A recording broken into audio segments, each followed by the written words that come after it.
ಯಾವುದೇ ಇಲಾಖೆಗಳಿರಲಿ, ಎಲ್ಲೇ ಹೆಣ್ಮಗಳು ಕೆಲಸ ಮಾಡ್ತಿದ್ರೆ ಅಲ್ಲಿ ಒಂದು ಪಾಶ್ ಕಮಿಟಿ ಅಂತ ಇರುತ್ತೆ, ಪ್ರಿವೆನ್ಷನ್ ಆಫ್ ಸೆಕ್ಷುವಲ್ ಹರಾಸ್ಮೆಂಟ್. ಅಂದರೆ ICC ಕಮಿಟಿ ಅಂತ ಎಲ್ಲೇ ಕೆಲಸ ಮಾಡಲಿ, ಅದು ಖಾಸಗಿ private industry, factory, government setups, police stations, hospital, schools, colleges, ಎಲ್ಲೇ 10 ಜನಕ್ಕಿಂತ ಕಡಿಮೆ ಇದ್ರೂ 10 ಜನ ಕೆಲಸ ಮಾಡೋಳು 2 ಹೆಣ್ಮಕ್ಳಿದ್ರೂ ಸಹ ನೀವಲ್ಲಿ ಇಂಟರ್ನಲ್ ಕಂಪ್ಲೇಂಟ್ ಕಮಿಟಿ ಅಂತ ಒಂದು ಕಮಿಟಿ ಮಾಡಬೇಕು, ಆಂತರಿಕ ದೂರು ಸಮಿತಿ.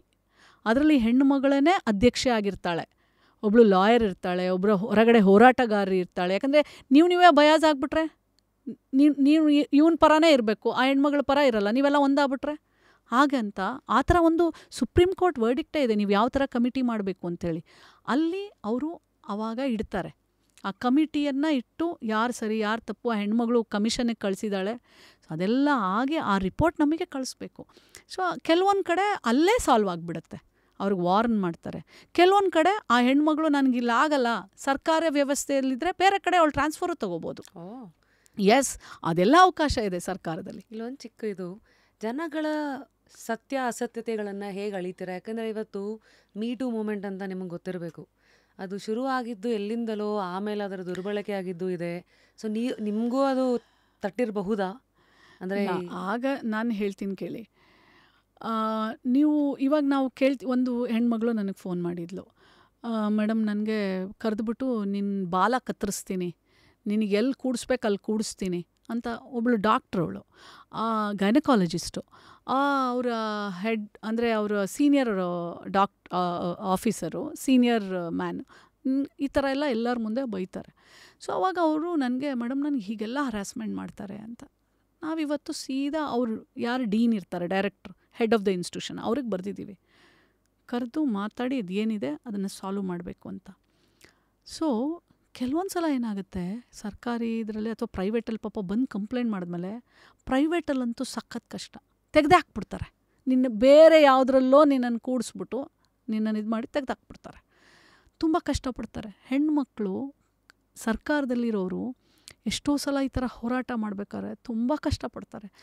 ಒಂದು ಕಡೆ ಒಂದು ಹೆಣ್ಮಗಳು ಹೇಳ್ತಾ ಇದ್ಲು, ಈ ಥರ ಅದು ಸರ್ಕಾರದಲ್ಲಿರೋ ಕೆಲಸ ಮಾಡ್ತಿರೋವಂಥ ಹೆಣ್ಮಗಳು, ಈ ಥರ ಅವ್ರ ಸೀನಿಯರ್ ಒಬ್ಬರು ಆಫೀಸರು ಅವ್ರ ಜೊತೆ ತಪ್ಪಾಗಿ ನಡ್ಕೊಂಡಾಗ ಅವಳು ಅದನ್ನು ಯಾವ ಲೆವೆಲ್ಗೆ ಹೋರಾಟಕ್ಕೆ ತೊಗೊಂಡೋದ್ಲು ಅಂದರೆ, ಅವನು ಒಬ್ಬರನ್ನ ಬಿಟ್ಟು ಬರೋ ಆ ಊರಲ್ಲಿ ಬಾತ್ರೂಮ್ಗಳಲ್ಲೆಲ್ಲ ಬೋರ್ಡ್ ಮೇಲೂ ಬರ್ಸ್ತಾನೆ ಅವಳ number, sex girl, free help line. ಯಾರೋ ಒಬ್ಬರು ಅವಳಿಗೆ ತಿಳಿಸ್ದಾಗೆ ಅವಳಿಗೆ ಫೋಟೋ ತೊಗೊಂಡಾಗಲೇ ಗೊತ್ತಾಗೋದು. ಅಂದರೆ ನೀವು ಹೋರಾಟ ಮಾಡೋಕ್ಕೆ ಪ್ರಾರಂಭ ಮಾಡಿದ್ರೆ ಅಷ್ಟು ಸುಲಭ ಅಲ್ಲ.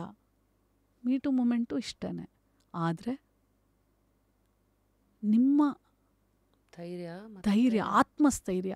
ನಾನು ಯಾವಾಗಲೂ ಎಲ್ರಿಗೂ ಹೇಳ್ತೀನಿ, ನಾವು ಹಾಕ್ಕೊಳ್ಳೋ ಒಡವೆ ಅಲ್ಲ ನಮ್ಮ ಒಡವೆ, ನಮ್ಮ ಒಡವೆ ಆತ್ಮಸ್ಥೈರ್ಯ.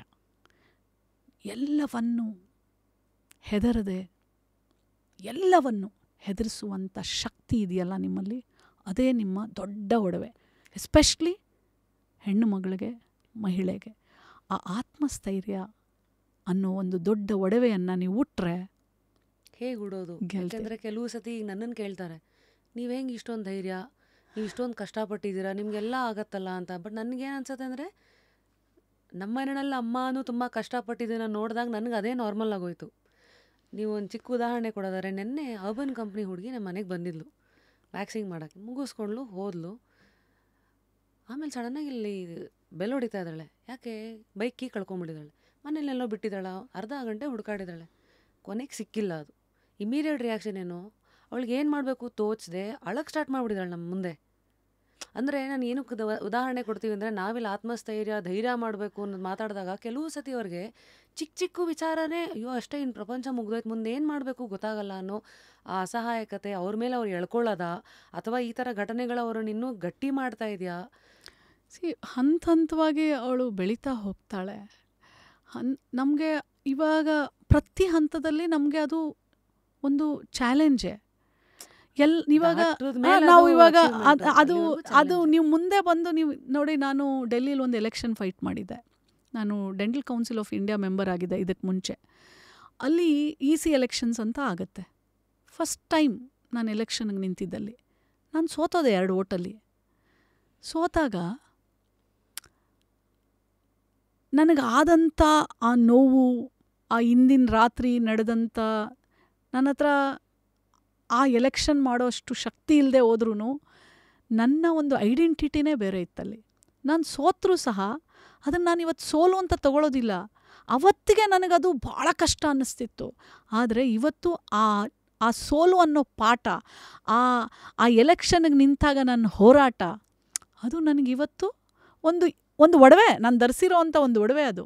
ಯಾಕಂದರೆ ಅದು ನಂಗೆ ತುಂಬ ಆತ್ಮಸ್ಥೈರ್ಯ ಕೊಟ್ಟಿದೆ.